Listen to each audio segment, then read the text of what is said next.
السلام علیکم دوستو، welcome back to my channel M G H Azad. آج ہم بات کریں گے جو کہ سب سے بڑی نیوز سامنے آئی ہے اور آج کا جو اس پہ سب کا تہلکہ مچا ہوا ہے اور سارے ملک بہت ہی بڑے دکھ میں۔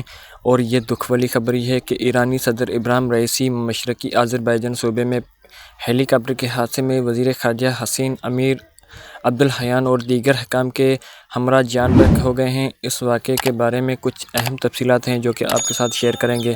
تفصیلات شیئر کرنے سے پہلے آپ سے گزارش ہے کہ آپ ہمارے چینل کو سبسکرائب کر کے بیل آئیکن کو آل پہ پریس کر دیں تاکہ ایسی انفارمیشن ویڈیو آپ تک پہنچتی رہے۔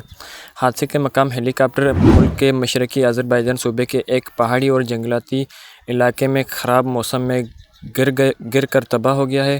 ہلاکتیں کتنی ہوئی ہیں وہ بھی آپ کو ابھی بتائیں گے۔ حادثے میں 9 افراد ہلاک ہوئے جن میں ایرانی اہلکار اور عملے کے ارکان بھی شامل تھے۔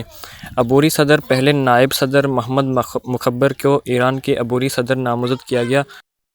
انتخابات کی بات کی جائے تو نئے صدارتی انتخابات کا 50 دنوں کے اندر اندر ہونا ضروری ہے، جیسے کہ ایران کے سپریم لیڈر آیت اللہ علی خامنہ ای نے اعلان کیا ہے کہ سوگوار کون کون ہوتا ہے۔ خامنہ این چی 5 اور روز قومی سوگ کا اعلان کیا ہے۔